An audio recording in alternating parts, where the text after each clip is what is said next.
안녕하십니까. 안녕하십니까. 자, 갱폼 알폼 검토 두 번째 시간입니다. 두 번째 편. 네. 자, 이번 시간에는 알폼, 그죠? 알폼. 알폼에서 알폼에 대해서 이야기하기로 했잖아요. 지난번에. 예.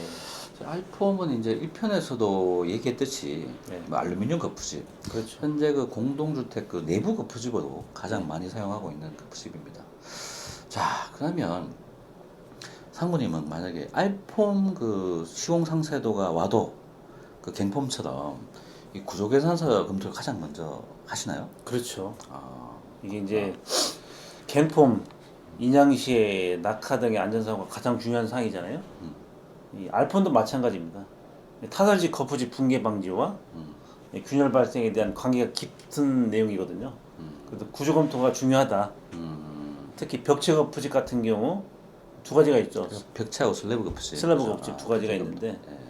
먼저 이제 벽체 거푸집을 보면 치갑에 대한 안전성이 가장 중요한 사항이잖아요. 그렇죠. 아무래도 높이가 있으니까. 콘크리트 타설하게 되면 바이브레이션을 하게 되는데 그 바이브레이션 힘이 대단하거든요. 그걸 견뎌야 되는 상황이니까 그래서 그 중에 이제 강성이 강한 알폼을 쓰는 상황이거든요. 이 공장에서 제작하는 상황이면서 그죠. 패널 구성 자체는 이제 공장에서 만드는 거니까 그렇죠. 공장에서 안 갖다 틀리겠죠. 현대도 많이 만들고 안 틀리죠. 네. 현장 작업은 거의 이제 폼타의 간격이 중요한데 조립해서 핀을 조립해서 이제 하는 부분이고 또 이 검측 시에 반드시 확인이 필요한 사항입니다. 그러니까 현장에서 작업하는 폼타의 간격하고 조립핀. 예. 정말 제가 이 슬라이드 하나 만들어 봤는데 이게 이제 그 구조 계산서더라고요. 이게. 아 그렇죠. 거기서 좀 확대하셨네요. 네, 그게 보니까 이게 플랫타이의 구조 계산서인데 뭐 하단부터 해가지고 뭐 처음에는 150에서 시작해가지고 그렇죠. 뭐 200, 300, 600 예. 이렇게 상부로 갈수록 이제 이 측압이 아무래도 좀 그렇죠. 작아지니까 예. 상부는 이제 600 간격으로 해도 뭐 그냥 뭐 가능하다. 가능하죠. 이런 거 맞습니다. 예. 있었고 또 표에 잘 나타나 예, 있네요. 그다음에 요게 이제 또 핀. 이 조립핀이잖아요. 예. 이 조립핀 간격은 이제 보니까 이 구조견사서에 보시다시피 300이에요, 300. 300. 예, 300. 기본적으로. 예. 예. 그래가지고 이 보면 이제 딱 이게 이제 우리가 그 플랫타이하고 이제 조립핀 이 우리가 그림만 그려봤거든요. 예. 잘 그렸네요. 그 보니까 제가 이 검토해 보니까 이 상부에 이게 아까 그 플랫타이 600 간격 부분 600 있잖아요. 간격. 예. 거기 하면 중간에 조립핀을 꼽아야 되네요? 300 간격이니까? 코바이죠. 아, 나 그 생각 한 번도 못 해봤는데. 아 그래요? 아니, 그러니까 핀이 있는 데는 항상 플랫타이가 있다. 예, 있죠. 이런 생각을 했는데, 예. 이렇게 보면, 이 핀이 없는 자리에도, 아니, 그 플랫타이가 없는 자리에도 핀을 꼽아야죠. 조립 핀은 꼽혀 있다. 꼽혀야죠. 아마 좀 변형이나 이런 것 때문에 그렇죠. 있을 그렇겠죠. 수 있죠. 아, 그래서 하여튼 그런 거는 한번 생각해 봐야 될 것 같아요. 중요한 사항입니다. 그러니까 결론적으로 말하면 음. 이 플랫타이 있는 부분은 조립핀이 필요한데 예. 상부 이제 600 간격 부위에는 에도 300 간격으로 이제 핀을 꼽아놔야 된다. 꼽아놔야 된다. 이런 그죠. 현장에서 좀 안 하는 경우가 만약- 좀 종종 이게 발생하죠. 만약에 이제 이런 구조 계산서 우리가 검토를 안 했다면 예. 그죠? 확인을 못하는 이런 상황이 되는 거죠. 그렇죠. 자, 이제 그 벽체 급부집을 한번 이제 벽체 급부집 이 정도 하면 되죠. 그 정도 그렇다면- 하면 되죠. 치갑에 대한 안전성만 확인하면 예. 되는 사항이니까. 그러면 이제 슬래브 급부집에는 어떤 걸 봐야 되죠, 이제? 중요한 게 동바리의 간격, 거푸집 해체 후에 필러의 동바리에 대한 타설증 포함해서 3개층 정도 구조 검토가 필요한 사항입니다. 이게 이제 보니까 이제 이 구조 계산서가 지금 필러하고 일반 구조 검토다, 그죠? 예, 바닥에 타설층이 이제 12mPa 그 정도가 이제 콘크리트 강도가 나와야만 되는 상황이거든요. 그런 사항도 다 구조 계산서에 나오는 거잖아요. 나옵니다. 네. 자, 그러면 이제 이 알폼은 이제 갱폼 같이 이제 좀 디테일한 이런 그 관리가 좀 필요할 것 같은데. 네네. 이 안전 관련 사항 이외에 네. 또 어떤 부분을 검토해야 되는지 한번 이제 설명해 주시죠. 첫째 기본적으로는 이제 벽체의 위치, 뭐 규격, 슬라브의 두께 정도. 뭐 그 정도가 이제 핵심 사항이 되겠고요. 그래서 그거는 이제 아까 갱폼 개구부 그처럼 예, 예, 이 설계 도면하고 이제 비교하면 되니까 예, 예, 이 처음 접해봐도 예, 뭐 잘할 수 있을 것 같아요. 맞아요. 근데 좀 분량이 좀 많다 그죠? 근데 이게 반복적이거든요. 예, 맞아. 타입마다 뭐 5구냐, 7사냐, 8사냐, 100일이냐 그 타입별로 이게 여러 가지가 있어서 좀 힘들지. 하나 하고 나면 하나만 하면 하나만 하면 다 아 그렇구나. 타입만 다를 뿐입니다. 그렇다 그죠? 아 제가 이 슬래브 두께 하니까 네. 문득 생각이 나요. 이 슬래브 두께가 보통 현재 공동주택의 이제 그 세대는 210이고 210이고 코어는 뭐 180이고 뭐 계단은 150이고 보통 우리가 이렇게 생각하고 있잖아요, 그죠? 근데 어떤 현장에서 보니까 이 구조 심의할 때, 구조심의할 때 예, 이 코어 슬랩을 그 똑같이 210. 210으로 요구를 한 거예요. 아 그렇구나. 근데 이제 그 시공사에서 이걸 모른 거지, 몰랐는 거죠. 그래가지고 그럼 얼마로 이 도면을 180으로? 아니 했다는 게 아니고 그때 제가 물어보니까 네. 야 여기 코어가 얼마냐? 하니까 나는 210으로 알고 있는데 얘가 180이라는 거예요. 너는 뭘 보고 그게 180이라고 이야기하냐? 하니까 얘는 보니까 그 단면도에서 코어 슬래브 두께를 잰 거예요. 아 이게 아마 도면을 바꾸다가 그걸 못 바꿨겠죠. 그래가지고 그렇구나. 이 단면도 180인데 평면도 보면 210을 써놓은 거예요. 그렇게 하여튼 이 도면 볼 때 이 슬래브 두께는 있잖아요. 꼭 그 숫자를 봐야 될 것 같아요. 그렇죠. 예, 이 진짜 단면도에서 이렇게 두께 재가지고 이렇게 하는 거는 상당히 위험한 것 같아요. 내가 보니까. 도서관의 굴일치인데 그러니까요. 그걸 잘 감안해야 될 사항입니다. 또 그거 보니까 항상 코어가 우리가 그냥 180 정도 알고 있잖아요, 그죠? 그렇죠. 그래가지고 이 시공사 직원이 그렇게 이야기하면 맞는 것 같은데 실제 아닌 경우가 있다는 거죠. 그렇죠. 그러니까 반드시 좀 확인해봐야 될 것 같아요. 예. 반드시 숫자로 표현된 슬래브 두께 슬래브 두께. 아니면 구조 계산서에서 확인해서 확인해서. 얼마인지 이렇게 해야 될 것 같습니다. 특히 여기 구조검토 보고서에 보면 틀리면 안 되니까 정확하게 잘 나와 있거든요. 그거에 대해서 한번 세밀한 검토가 중요한 사항이죠. 그럼 금방 그 했는 거 이제 규격했으니까 그 다음에 또 어떤 두 게 번째 이제 계급의 위치 크기 중요한 사항이죠. 요게 이제 저도 한번 보니까 이 뭐 벽체 그 부집 뭐 개구부 같은 경우는 이제 뭐 이 시공 상수도 보니까 단면도가 다 있더라고요. 다 있죠. 그거 보니까 확인하면 될 것 같고 슬래브도 개구부가 있나요? 있죠. 어, 스모그 타워, 뭐 코어 부분에 어쨌든 그런 부분들. 저 상세도 보니까 개구부 표현이 안 돼 있던데. 안 돼 있어요. 예. 자재인양구라든지. 그냥 자재능량부는 있던데 예. 뭐 ST 그 스모크 타워 같은 거 이런 건 없던데. 그것도 그게- 현장에 그냥 위에 박스 묻어가지고 이 하잖아요. 지난번 현장에서 있었어요. 있었죠. 저는 이번에 이 그 상세도 이 현장 상세도를 보니까 네네. 자세히 없는 것 같아요. 아니면 뭐 시공사가 빼고 줬을 수도 있고 그럴 수도 있습니다. 그런 것 같아요. 자 그러면 저는 하여튼 그게 슬래브 이제 위에 부분에 이제 보통 별도 박스 묻어가지고 이렇게 하는 거니까. 네. 근데 일단 사전에 좀 이 감리단하고 네. 시공사하고 어떤 좀 협의가 좀 있어야 될 것 같고. 있어야 되겠죠. 그게 이제 ST가 예. 제가 이제 이게 있나? 여기 있네요 ST. 있죠. 보면 파이브 샤프트, 어떤 스모그 타워. 제가 기억이 있냐면 예. 이 ST가 보면 이 개구부 주위에 조적이잖아요.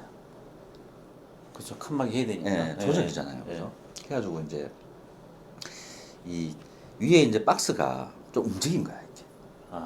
그래가지고 나중에 조적을 사려고 보니까 허당에. 없어.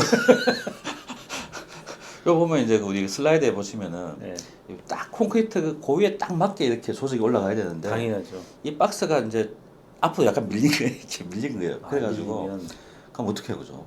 슬래브 다 치야죠. 그죠? 그런 경우도 있더라 이거죠. 있습니다. 이게 보면 이 ST 같은 경우에 꼭 그 금처할 때 그러니까 이게 알폼 깔고 난 다음에 네. 거푸집 깔고 나서 그 위에다 먹매김을 하잖아요. 먹매기를 안 하면 그렇다 그죠. 먹매기를 해야 돼요. 그래서 먹매기 검식을 사실 이제 시공사가 아니면 그 밑에 협력업체가 먹반장 정도가 먹을 놓고 정확하게 아까처럼 파이브 샤프트, 스모그 타워 뭐 이렇게 EPS 그 계급부가 정확하게 놨을 때 알폼 위에다가 먹을 먹매김. 그렇구나. 예, 그게 중요한 사항입니다. 맞아요. 그건 저는 몰랐는데 그냥 알폼 위에 있으니까. 근데 또 뭐 라카도 막 쳐넣고 하잖아요. 그죠. 보면. 빨간 거 계급부 뭐 네. 가입회 했었고 하는데 일단 먹매김을 제일 중요한 사항. 맞아요. 보면 또 이게 우리가 조적 벽체 하부는 또 보강근이 보통 있잖아요. 있죠. 그러니까 그 위치도 조적에 맞아야 되는데 맞아야 또 옆에 되죠. 딱 가입고 이러면 안 되잖아요, 그죠? 맞습니다. 그러니까 그런 상황이 있는 것 같아요. 네네네. 그리고 이제 또 욕실 단차 부분이 이제 이게 중요한 사항인데 대부분 이게 30mm 정도 다운되잖아요. 거기 이제 또 비드법 단열재 정도가 이렇게 시공이 되고 그 다운 부분에 대한 보강하는 부분이 또 검토가 중요한 사항입니다. 어쩔 수 없이 이게 보강근이 이제 그러니까 자재인양구 자재인양구 말씀하시는 거잖아요. 그렇죠. 자재인양구. 자재인양구에는 이게 이제 슬라브의 보강근 위치를 피하는 게 좋죠. 그러니까 어쩔 수 없이 보강근 위치에다 설치할 수 있는 부분도 있는데 이제 구조적으로 보강된 부분에다가 자재인양구를 둔다는 자체가 아무래도 거기에 보강근이 딱 맞으면 이 빠질 가능성이 많죠. 그렇죠. 또 보강을 해야 되니까. 그렇죠. 이게 이제 됐습니다. 주 열대가 아닌 주간대 하부 이렇게 그 힘을 제일 덜 받는 곳에다가 이제 위치하는 위치가 제일 선정하는 거 중요한 그러니까 사항이죠. 이제 이 알폼 시공 상세도 검토할 때 예. 이제 철근 배관도 한번 봐야 되겠다, 그죠? 철근 그 보강근하고 이게 우리 자재 인양구가 또 겹치느냐 마느냐 이런 거 한번 생각해보고 예. 좋을 것 같습니다. 예. 저는 또 예. 알폼 그 상세도 할 때 생각나는 게 있어요. 예. 슬라이드를 하나 만들었거든요. 제가 현관 방화문. 저기요. 예. 이 이 현관 방화문에 보면 요새 이제 그 결로 때문에 결로 때문에 이게 이제 그 단열재 이렇게 감싸죠. 감싸잖아요, 예, 그죠? 예, 이게 그 모 현장에서는 어떤 상황이 있었냐면 예. 이걸 딱 감싸니까 예. 이 남아 있는 그 콘크리트 부재가 예. 100mm가 안 나오는 거예요. 안 나왔어요? 예. 그럼 내화 구조상 문제가 되는데. 그러니까 안 된다니까. 이게 이게 보면은 이게 뭐 나중에 이제 탈령 쉽게 하려고 약간 경사를 싹 준단 말이죠. 경사 주죠. 그러니까 뒤에 이제 여기 두께가 얇아지는 거예요. 여기는 나오는데 그쵸. 끝 부분은 이만큼 안 나오게. 안 나온다. 예.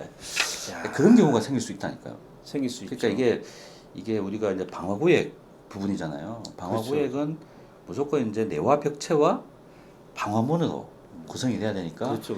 이 내화 벽체는 100mm 이상 100mm 콘크리트 그죠? 그렇죠. 100mm 이상 나와야 된다. 나와야 되죠. 당연히. 이거 진짜 중요한 것 같아요. 이게 실수해 보면은 이 큰일 나는 거지 이제 미장을 하든가. 요즘에 다 이제 그런 형식을 취하고 있거든요. 네 맞아요. 네, 그것도 이제 아까 방화문 말씀하셨는데 방화문을 고정하기 위한 앵커도 일체화 또 시공하는 부분이 또 이렇게 같이 표현돼 있고. 요새 그게 이제 알폼 시공 상세도 검토할 때 그렇죠. 다 이제 그 협의할 수 있는 사항이잖아요. 맞습니다.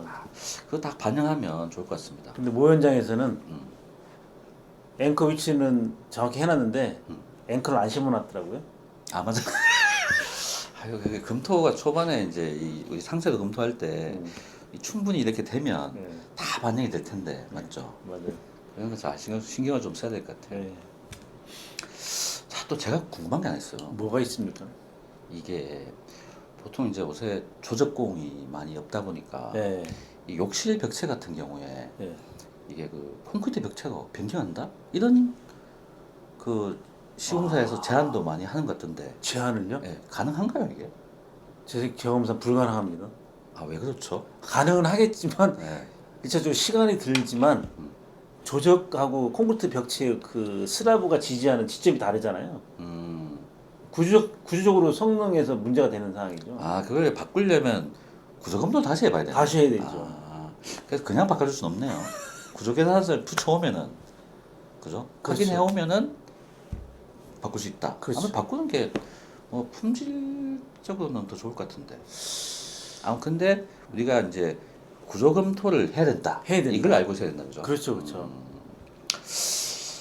하자 줄이겠다고 했는데 구조 검토 없이는 변경이 안 된다. 그렇죠. 자, 그런 내용입니다. 자, 네. 그러면 지금까지 우리가 2편에 걸쳐가지고 네네. 이 갱폼과 알폼 시공상세도 검토에 대해서 알아봤습니다. 네. 그래서 이제 이 구조체의 이제 틀이 되는 그 부집이잖아요. 네네네. 그래가지고 이 한 번 시공하면은 이 수정이 거의 불가능하기 때문에 그렇죠. 그런 사항을 좀 이해하시고 예. 이 우리가 이제 시공상세도 검토나 이 계획 단계에서 좀 철저히 검토를 했으면 좋겠습니다. 맞습니다. 마지막으로 여기, 한마디 해주시죠. 예, 이게 뭐 갱폼, 알폼 이렇게 두 편에 걸쳐서 말씀을 나누긴 했는데 예, 가설 구조물이잖아요. 네. 구조적 안전성 확보가 제일 중요한 사항입니다. 또한 설계의 도서와 계급의 위치하고 일치 여부가 중요한지 예, 그런 사항을 종합적으로 검토를 해서 중요한 사항이고 특히 예, 구조기술사의 검토와 날인이 되어 있는지 그리고 검측 시에 감미자는 그 내용을 보고 검측 시에 활용하는 것입니다. 예, 그래서 그런 구조계산서 온 거에 대해서 좀 이렇게 파고 들어서 우리 현장과 일치 여부가 되는지 안 되는지 그런 사항이 감리자가 검토를 해서 혹시 시공사가 못 볼 수 있는 사항이거든요. 그런 부분들을 감리자가 잘 이렇게 검토를 해서 시공사를 잘 지도해서 공사가 시작과 끝이 마무리될 때까지 안전하게 하는 것이 가장 핵심적인 사항이라 하겠습니다. 자, 이제 마무리하시죠. 네. 오늘 고생하셨습니다. 고생했습니다. 네, 감사합니다.